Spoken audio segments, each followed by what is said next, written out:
asi ruku ya kwandiri kana makazvitarisa. Mimi mire kuri muchinyatsoona.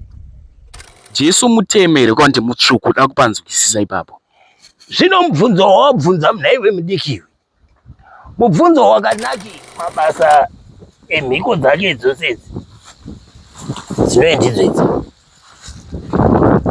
Dzichinge dzapedza. Ilavu zvakare dai. Anozvizwira muzvaratoende kuti ndakabadaliti. Aiwa ini zita rangu rekuzvarwa ndinonzi Howard Muzvitswa Nyamangara.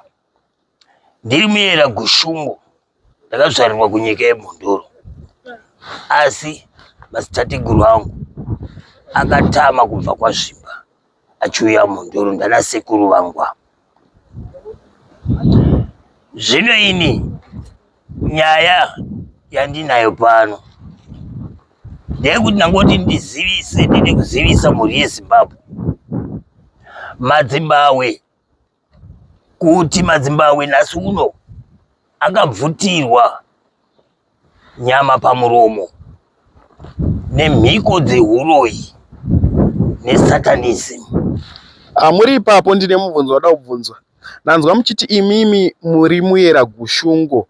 Pane ukama here naRobert Gabriel Mugabe, the late president vedu vemunyika ino yeZimbabwe? Hongu, ukama huripo hukuru kwazvo.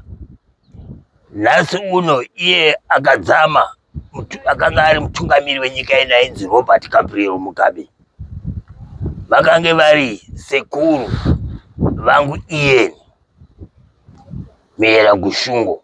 Daivatora kuti sekuru vangu ine vakabara baba vangu. Nyika ichinotorwa nevatema. Takatombotadza kuvaziva, kuvashaya kwenguva yakaita 6 months. Vainge vari kuState House. Ndo vakange vari vanhu vakuru vakanotungamira uko. Kana vozodzoka vaitongouya nemota dzemasoja nemabhishi tichipiwa kwaKedia kwandaigara. Kune imba yababa vangu inove yave yangu iye zvino. Asi zvino ndiri kuwanika pano pamadziva. Ipo pano kuti ndisvike pano ndakabva nenyika yeChiweshi. Kunove kudare reChimbikiza. Uko kwandakanga ndanzi ndikwanise kunosvika kune rimwe gomo riri kwaZvimba kuti chiri pandiri chigochizoita simba. Nekuti nguva yose ndainge ndakaputirwa ndisingazive kuti chipo chiri pandiri chikuru zvakadii, zvakare chiri kureva kuti kudii, zvakare chafambiswa nani. Alright, apa ndapanzwisisa. Chendererai mberi yenyu nenyaya yenyu izere. Saka ini Howard Muzvitswa muyera Gushungu, tsivo, muchero wezviberekwa zvekuwanda, mbwetete, machembere, wejiri remazhanje, remavhere rinorarama kunyika nyoro, ngonya kumachembere, garwe kumadziva. Iyeni ndinodana kuti hongu, rudzi rwangu iyeni, rudzi rwakadiwa naiye Mwari, musika vanhu. Mwari akasika nyama nemweya yetu yatinofema, yatinorarana nayo. Zvino nhoroondo iri pano ndeyekuti iyeni ndigere pano nhasi uno. Mungadai musiri kundoona ndigere pano ndichinzwisa tsitsi zvandinoita. Dai kuri kunzi chipo chiri pandiri chakanga charegererwawo nevesatanism nevehuroyi, avo vanotora masimba asiri avo, vanokohwa zvavasina kurima, vanove ndivo vakanokanganisa nenyaya yekushereketa kwavanoita, vachibata makwenzi, vachitora masimba asiri avo, vachida mbiri isiri yavo. Dai vakandirega chipo chainge chakaredzwa pandiri chakafamba mufambiro wachaifanira kuita nhasi uno. Ndinorevera paupenyu hwako iwe muZimbabwe. Nhasi uno iwe muZimbabwe, upenyu hwako ungadai hwashanduka hwepamusoro penyika dzose. Zimbabwe nhasi uno ndio ingadai ine mari iri kutonga kupfuura nyika dzose, pamusoro penyika dzose, ine upfumi hunodarika nyika dzose dzingava dzemuAfrica muno. Asi nenhau yekuti kune avo vashomani vari kuguta, ruzhinji rwemaZimbabwe ruchitambura. Dzimu vangu here kuti unomirirei, asi zvarwuri iye zvino hati muri kuona yelo iri kumirira Abrahama, ndojira yelo ndojira yelo Abrahama. Ndio zvaita makumbero aiviri dzakasiyana yazoatarisai mozotarisawo mamwe marwaivhi. Ndio zvanenge iye zvino rwaivhi tarisei mufambiro waruri kuita, asi ruri kuuya kwandiri kana makazvitarisa. Imi mirai kure muchinyatsoona. Nhasi uno ka tingadai tiri kuona ndege dzepasi rose dzenyika dzose dzepasi rose dzichiuya dzichimhara muZimbabwe. Ndipo pachifanira kuchishanduka upfumi hwenyika ino ichienda pamusoro back paikanga iri, asi nekuda kwehuroi kwevanhu vanoshereketa, vanotora masimba asiri avo, hazvichakwanisa kuitika nekuti iye zvinova ndiroya masimba avatora havanawo. Muchanzwa mumwe achiti ndiye Jesu munguva inotevera, asi hakuna nokudzai nhasi uno asvika padiri akutora kala yeblack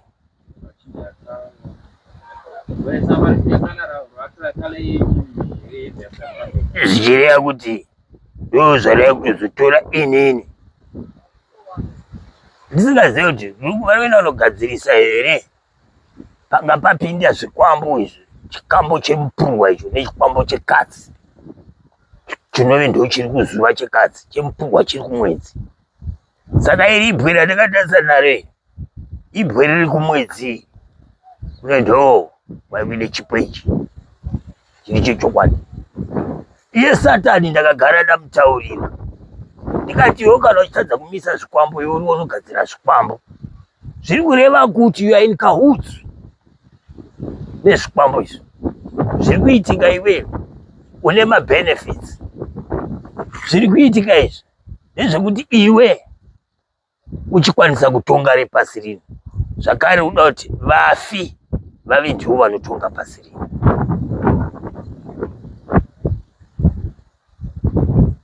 Runouya svika pandiri chaipo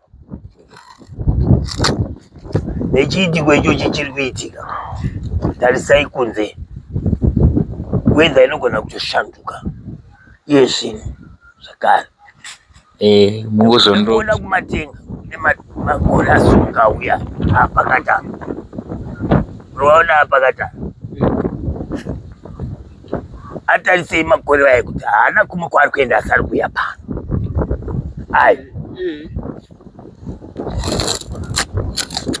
rasvika papush or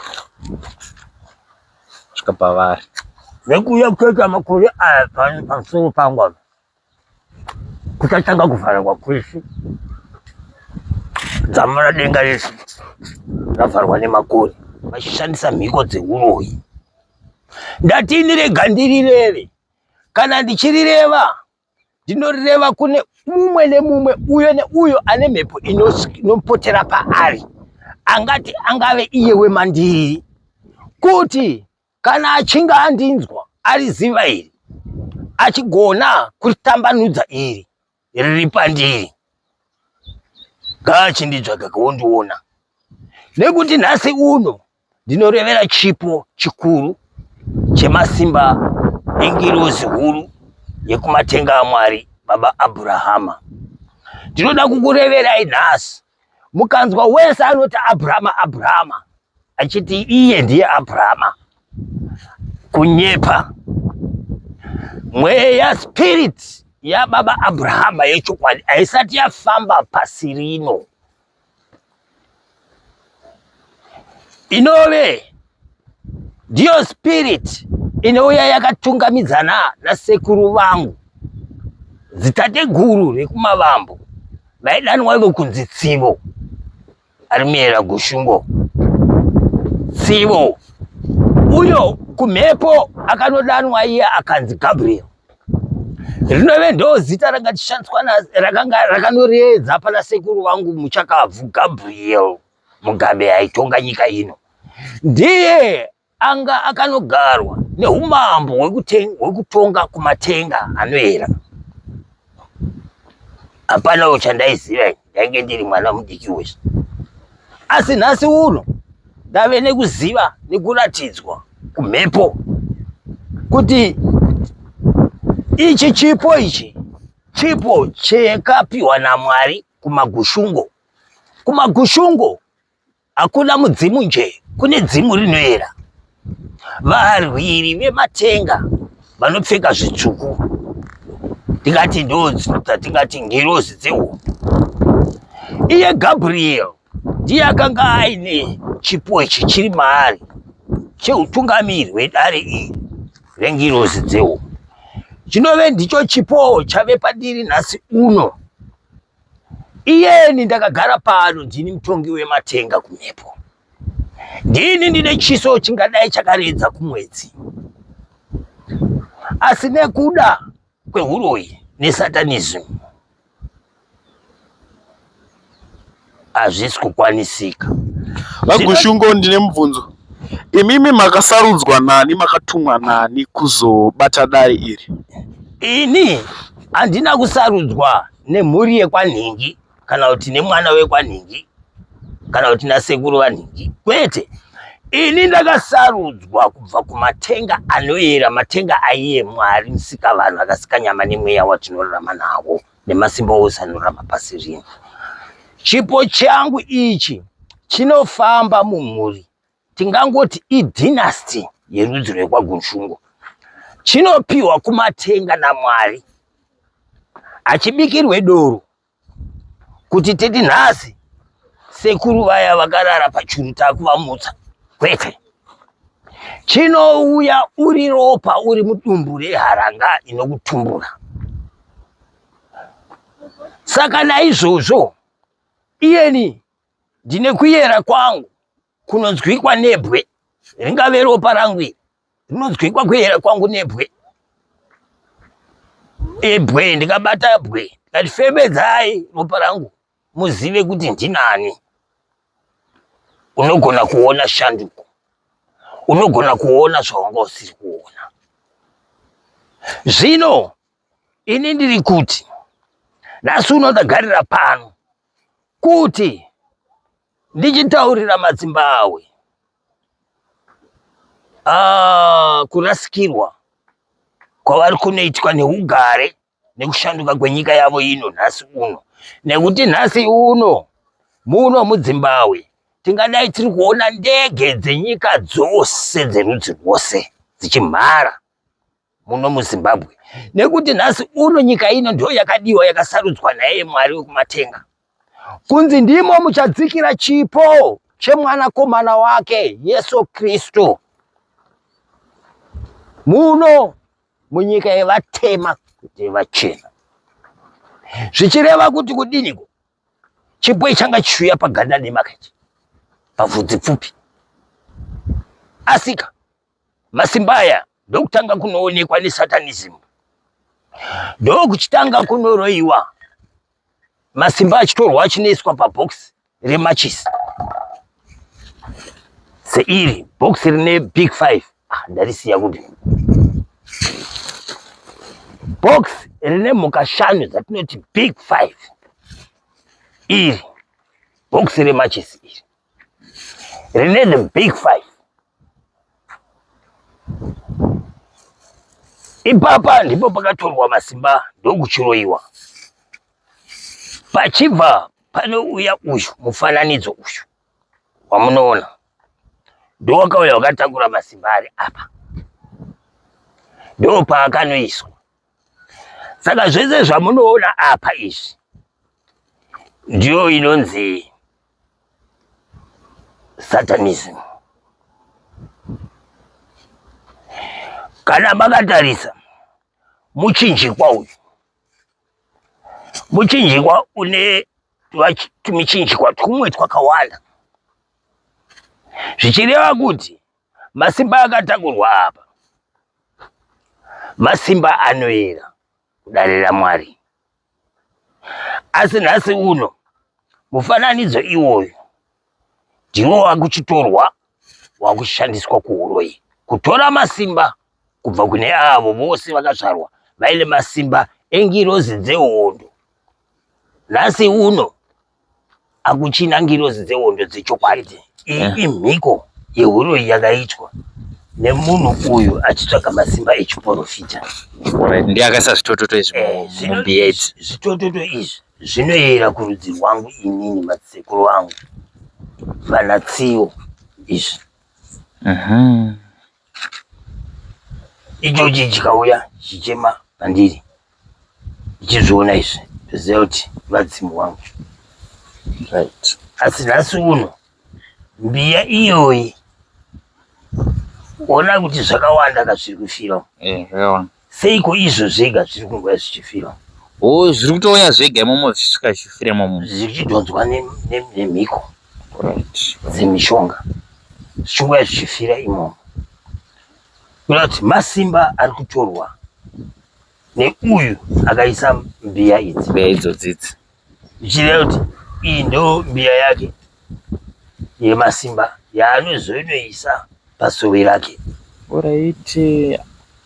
Saka pesa panenge achingogena simba chete. Achigena simba, achitora zvakare manake, nekuti chitototo ichi chinomisikidza manake. Mabasa emhiko dzake dzose idzi dzinoendidzo idzi dzichinge dzapedza anozondipwanya ini zvino akuchitora mbiya iya obva aipwanya chireva kuti masimba ose anenge anawo. Anobva apwanya. Anobva aipwanya chireva kuti kana yapwanyika kudai pane miganhu. Unoona mabwe anototanga kuchiita zvakare miganhu. Vave kuzviita ngirozi dzehondo avo vachirwira, vachiti vanorwira matenga kuvadzimuko kumatare echivanhu. Dzose dzambavha varoyi vari kupisa makate mumasango umo vachiba masimba. Mukatarira iyi mbiya ine nyeredzi. Nyeredzi iyo ndo nyeredzi dzakatumwa kuzorwira vanoteera Mwari nekuunza zvipo. Asi nhasi uno akuchina. Nyeredzi dzinonopingwa nembiya saiyoyi imo yakatoshandiswa kupinga. Iyi pikicha inoshandiswa kupinga. Masimba otorwa oenda unoshandiswa kuuroyi. Akushanda kusiriko. Zvose zviri apa izvi nehohwawo kuratidza pachena zvose zvinoshandiswa kutora masimba ako. Vagushungu, musati maenderera mberi sore nekukukatai. Pane panaenda kunzwisisa namboona maita kudzika nenyaya dzebhaibheri apapa. Jesu mutemere kwa ndi mutsvuku da kupanzwisisa ipapo. Zvino mubvunzo wawabvunza munhaiwe mudikiwe. Mubvunzo wakanakisa. Mubvunzo wanga wakunopindurwa nhasi uno uri muno mukati meino nyika yemaZimbabwe. Nekuti anga achanoredza chipo ichocho anga ari weganda dema. Asi zvino masimba aya akanobviswa painga akaiswa akanoparadzwa nemhiko. Ndinotoona nevamwe vari kuzviita vatumwa nhasi uno vari imomo nyika vari muri kutotevera nhasi uno. Asi ndinokuudzai kuti uyu muroyi anomira pamberi penyu ibere rakapfeka ganda rehwai, kubvira ndingonanga mumwe chete ndomunanga ini nekuti handina chandinomirira. Uyu anonzi madzibaba Gamba ari mupakuru ndiye nyakutondiroya iyeni, ndiye nyakutotanga nevamwe vacho vose vandinoziva.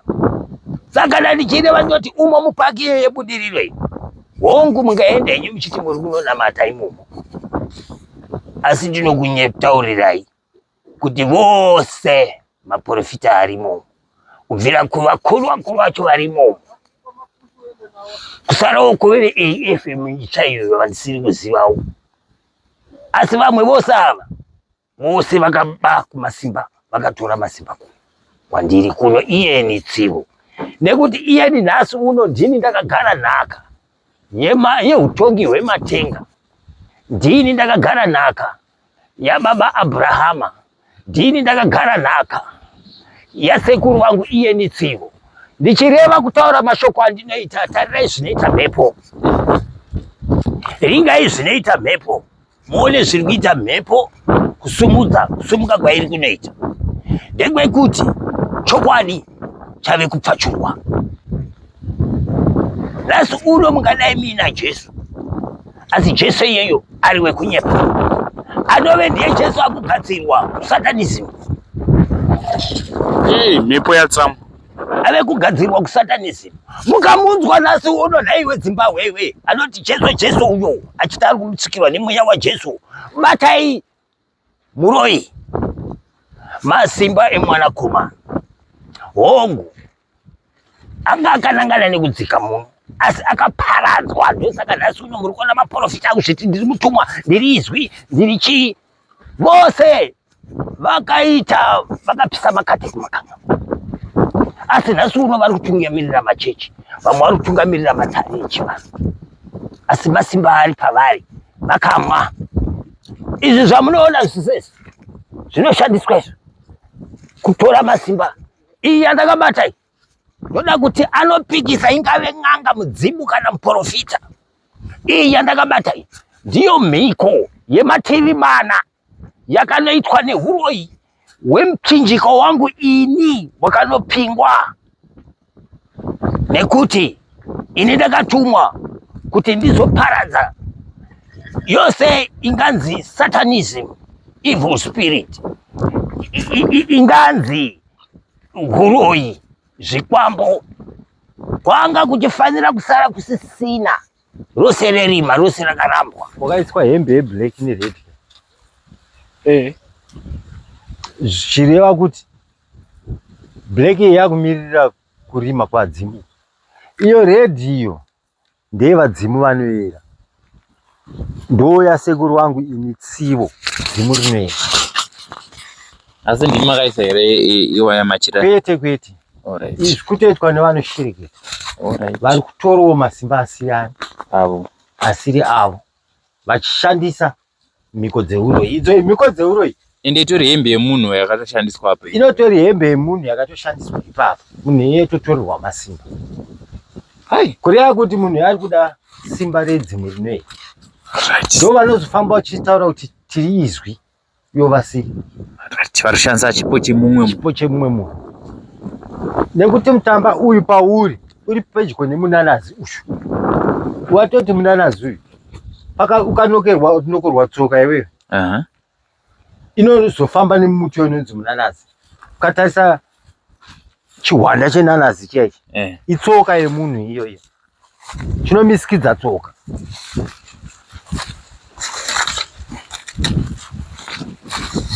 Kati chisimudze chimwe.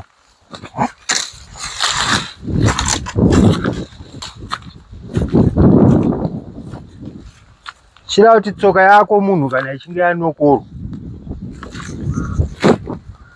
ikaroiwa,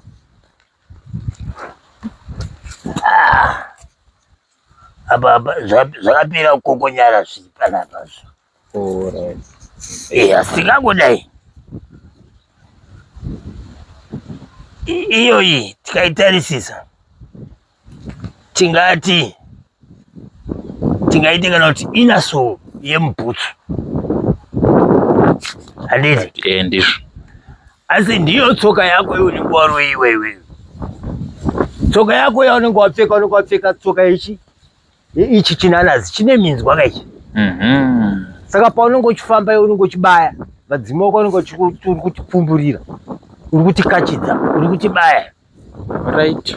Iye uya anenge akuroya uya anenge ari pamuberere achiombera achiti aiwa uyai zvenyu kwandiri ndinokutambirai.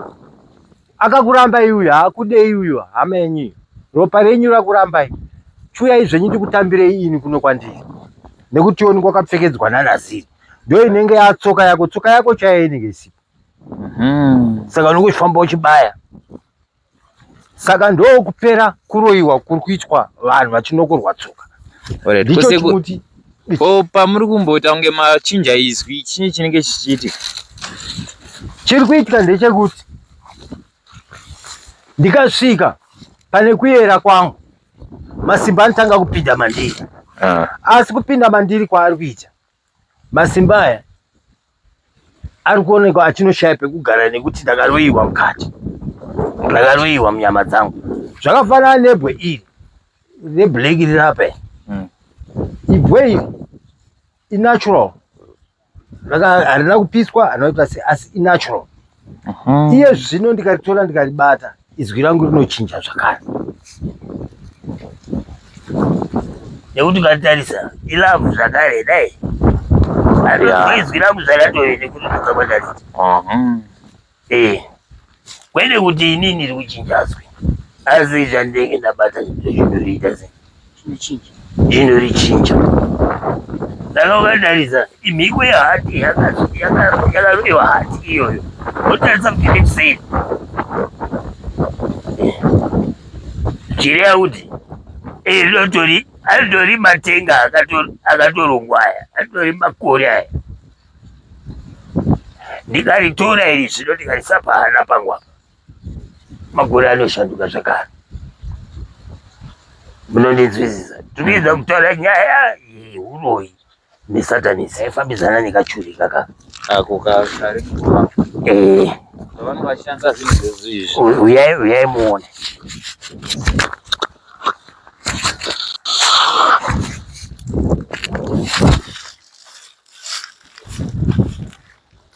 Ichi ndicho chinonzi churu cheuroi ichi. Hati munoona chakanoita girini, zvireya upenyu kamwe. Upenyu hwangu ini ndounenge wakatorwa wakaiswa apa, ndounenge uchimunywa. Mukatarira mukati macho ichi chinhu cheuro ichi makangoita bhurauni yakangofanana nevadzimba vangu vanga vachiparadzwa paya. Yezvitototo zviya muri kuiona kala ndiyo irimo kai, ndokutorwa kunenge kwakaitwa masimba.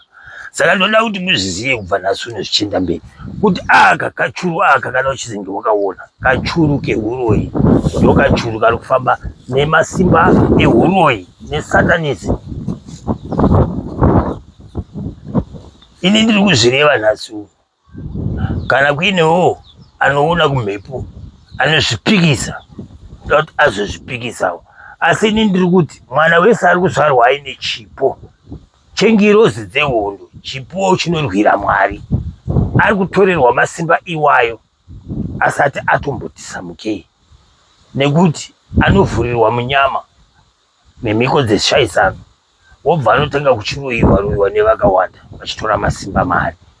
Saka zvirauti at the end masimba ose akatumwa naMwari kuti azomurwira anenge akuna Satani.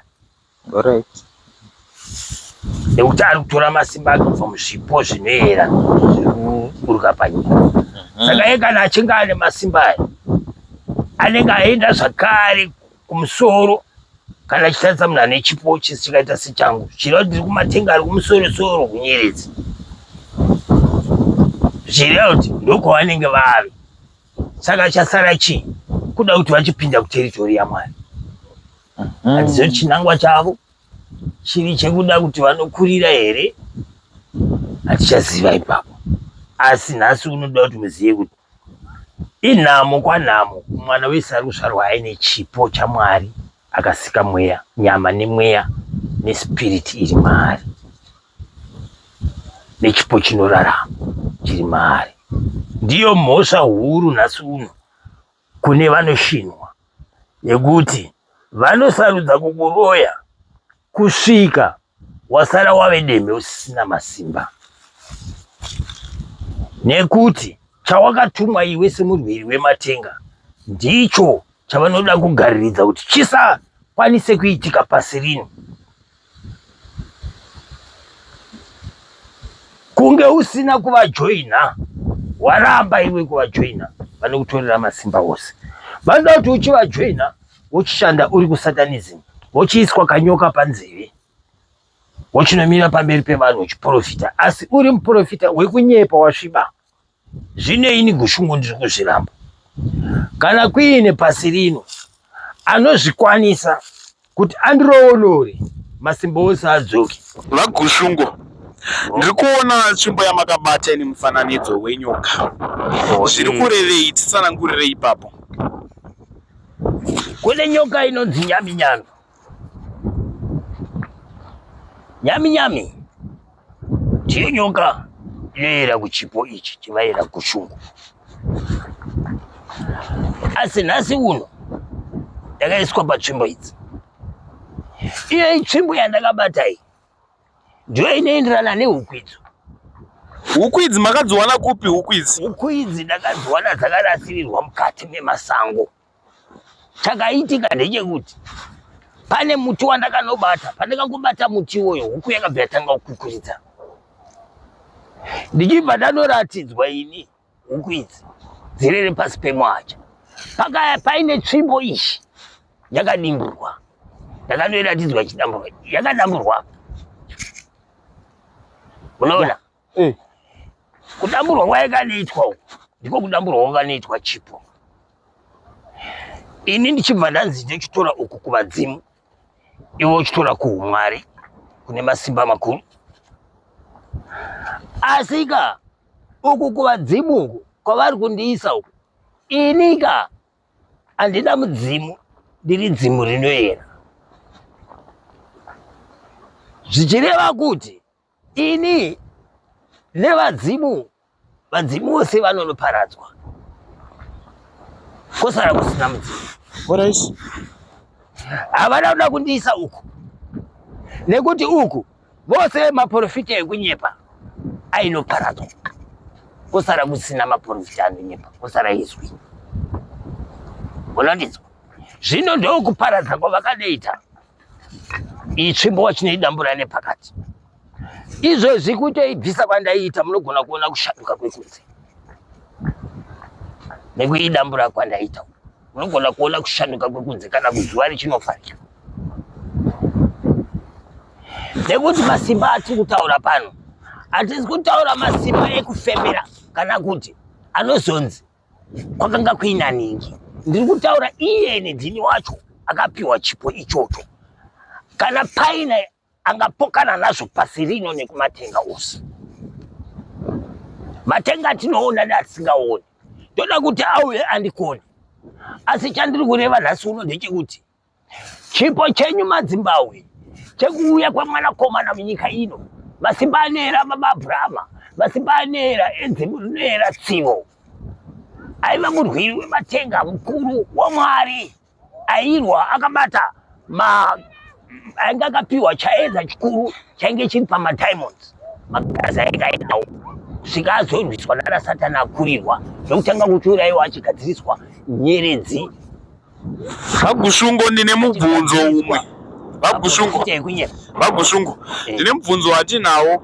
Nanzwa muchiti baba vaenemba kuAcadia yamakasiyirwa. Imimi munogara pai? Nhasi uno munoona pano padiri ndimo mumasango andiri, kubva pandakaiswa mumasango ndofunga patodi about 7 years ago. Ndiri kungorarama mumasango, ndosvikawo pane vamwe vadzimu nditi zviri kunzi endai pakati sepano pachisipiti pandiri. Ndainge ndabva nekugomo randakaroerwa randakapingirwa riri mupurazi yekanzuri, pane chikwangwani chiripo kudai siri dungo, rimwe zuva taizigona kuenda ipapo inotaura nesecurity yakaiswa ipapo. zvakare ndichiuya pano. Saka imba iyi iriko munoziya nezvayo here kana kuti zvatorova? Imba iri kutori muzita rababa vangu. Imba ndingangoti kune step mother iriko, asi zvakare step mother uyu anotoone udyire wekuda kutondirosha zvakare, kutotora imba iyi kuita yake nevana vake iye vakazozvarwa nababa.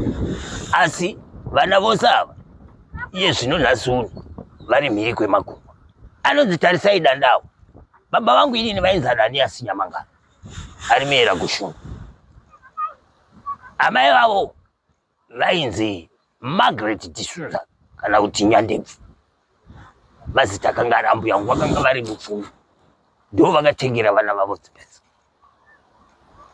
Imwe imba iri kuKenbon ndokwandakakurira. Indakatokura ndiri muvarume. Ndini ndinoziva chaidedzwa kunzi Kefa. Ndini ndakasangana nekuoma kwemurungu, ill treatment yavaiita kugandadema. Chistairo wamusoro chinzi Margaret, come take your baboons. Isisu. Alright, vaGushungu tisingapedze nguva nekuti nguva dzedu dzatidya, munokwanisa kutitsanangurira here zvinhu zviri pasi izvo mushandiro wazvinoita? Ichi chimuti ichi ndicho chakashandiswa kutora masimba akutorerwawo kubva kuna mamwe madzibaba akanga atanga kundipinga, achitora masimba ehumwari. Vakandipingira pachisipiti chino, pane churu chiri pasera. Inove mhiko imwe yandakabvisa musi uno. Apa ndo pakabva mudzi uyu. Mudzi uyu ndiwo wanga wakanditanangawo, panga pakabatwa chipo changu apa. Kudzura kwandakaita mudzi uyu wakaburitsa hutsi wakawandisa uchienda kumatenga, uchiita kunge nyoka kudai usiku hwese.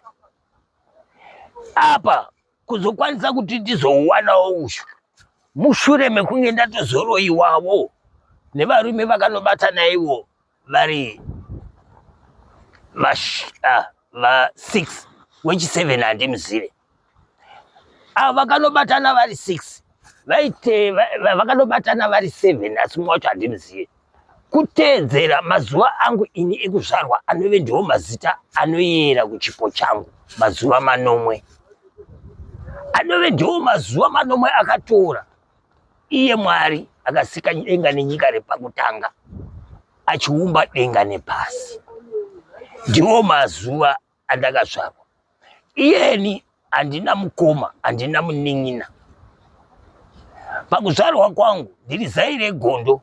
Baba vangu namai vangu vakazvara ini, ndobva varambana. Baba vakazoitawo vana, amai vakazoitawo vavo vana. Asi ini ndakaramba ndiri ngori mumwe saizvozvi. Asi chakatozondishamisa ndechekuti iyeni wacho ndini ndakunopiwa nhaka yose yematenga. Iyeni wacho ndini ndatakura kurema kwekuroiwa nepasi rose. Saka nhasi uno zvinondirwadza, zvinondishungurudza kuti iyeni pandiri ndakatakura dare guru renyika ino yemaZimbabwe. Flag yeZimbabwe yakabviswa mudombo. Ndakarara ini usiku ndichidzorerwa kuikandiwa mushure mekunge ndapopota. Inove ndo flag iyo yakasungwa-sungwa pamutapo iyo. Idare riri bandira asi riri kutorwa. Apa nadzo kubajekesa apa. Apa peflag yeZimbabwe apa. Mune ruzivo kuti chii chaida kuitika here maererano neflag yeZimbabwe? Hongu chaive chichifanira kunzi chichiitika. Zvimwe ndikataura ndichidai ndingangoita pamwe sendatuka kuutongi kana vakuru. Asi kwete handisi kutuka. Asi randairondedzerwa ini ndichiratidzwa pabwe guru, nekuti ini vasati vanitorera masimba ndaiona zviri mubwe. Ndairatidzwa ini ndichitungamidzwa dare renyika ino, ndichiudzwa kunzi iyewe sekuru vako pakuenda kufa kwavakaita vakadzama, asi vane zvavasina kusiya vagadzirisa munyika ino. zvavakafa vainazvo. Ndini ndaifanira kuti ndichinomira ipapo. Zvandainzini kana ndichinge ndagona kufamba rwendo urwu. Irwendo rwaibva rwanosunungura upenyu hweZimbabwe. Ndingangoti aizova mafashami emanake. Nekuti iyeni ndanga ndakapiwa masimba anoera. Aifanira kuti agone kunowadzana nevatungamiri veutungamiri hweZimbabwe ranhasi. Vagusungo, Ndichifanira kuti ndinosunungura kuti imi zvicherwa zvepasi muchizviwana. Ndosaka rakanochiwa dare. Nhasi uno kana kuine angakwanise kuridzora kwandiri iyeni ndine ropa racho. Maizozvionera mega. Ndichireva kuukuru hwenyika ino. Kubva kuna Zinatha Ndibosa. Handisi kutaura renhando. Randinoreva nderechokwadi. Kuti vauye vandiongorore vandizive kuti ndicho chipo ichi changa chakatiuya kwatiri isu madzimai. Asi chakuparadzwa nasuno. Nemikodzi uroi. Vagusungo, ndine mubvunzo webvudzi renyu, chii chakaitika pavhudzi? No, naiwe mudiki, ungabvunza zvako. Asi iri bvudzi rangu iri ndakanzi handifaniri kurigera pachangu. Asi zvino kudyiwa kwese kwarinoita uku nekuvhurwa kwese uku, ina handikuzive zvinoitika ndirei. Varoi vanotora bvudzi rangu hazive panoritora. Asi chandakaziva ndechekuti mumusoro mangu chaimweni mune dhiski rakatodyarwa nesatanism. Mumusoro mangu ini pfungwa yangu yose yakapingwa. Zvose zvandinoita vanenge vachizviona. Budikidze nevarume avo vandareva vadomwa. Vandinotoziva vamwe vacho vose kuti ushu neushu. Vekuti nhasi uno vakatorwa kana neCIO havarambe nyaya yavo. Vanonopinginura uroyi wavo wavakaita. Ndivo vakavharira vakaisa rima kuZimbabwe. Ndosaka ini vakanondiisa kuvadzimu, kundiisa kurima. Kwaonezva kuti zvinobva zvaparara. Ko vakadii kundisiya ndichitakura rangu ini rekwamwari Musikavanhu. Torai muprofita angavani akutaurirei kuti chiri pandiri ini chinoti vadzimere kana kuti idare guru rekwaMusikavanhu. Chipo chemwanakomana chainge chiri panhova yangu apa. Ini ndaifanira kuuya nyika ino ndiri Abhurahama. Mweya wese waAbhurahama nemasimba ose aAbhurahama. Zvekuti nyika ino ingadai yakashanduka kare. Ndaiona ganga rizere vanhu ndege dzichibhuruka nepamusoro. Asi zvose zvada kuzokwanisa kusvika ikoko nekuti vainge varoya. Kuchibva kwazoya ava vakanoroya. Panotoonewo Mihera Gushungu ari pakati apo. Akanoshandiswa nevarume ava vari 6 yekuita wechi7 kuti vachikokonora matsimba vachiaisa kudenga remaGushungu. Sekutaura kwandiri kuita nhasi, nhai vadiki, kana mataridzisa maonyatsoongorora pasi rose kuri kushanduka. Taane matenga ave kuita akanoshanduka bhuruu, asi kwanga kusina kana gore. Asi iri nhau yenyaya yatiri kutaura nhasi uno, inhau ine shanduko yeZimbabwe, inhau ine shanduko yevose avo vari kurarama upenyu hwepasi nhasi uno nekuti vakazvarwa vaine chipo chekwamwari Musikavanhu. Vagusungo, sori nekukukatai. Mhuri yeZimbabwe tichadzoka tichitora Vagusungo episode 2 vachinatsotiudza zvizere maererano nezviri pasi izvo. Tichadzoka tichitora mufananidzo wacho. Saka muramba muchifolowa nyaya iyi. Tichadzoka tichitora Vagusungo episode 2 munatsowana zvizere, mudzidza zvizere kubva kwavari. Tatenda.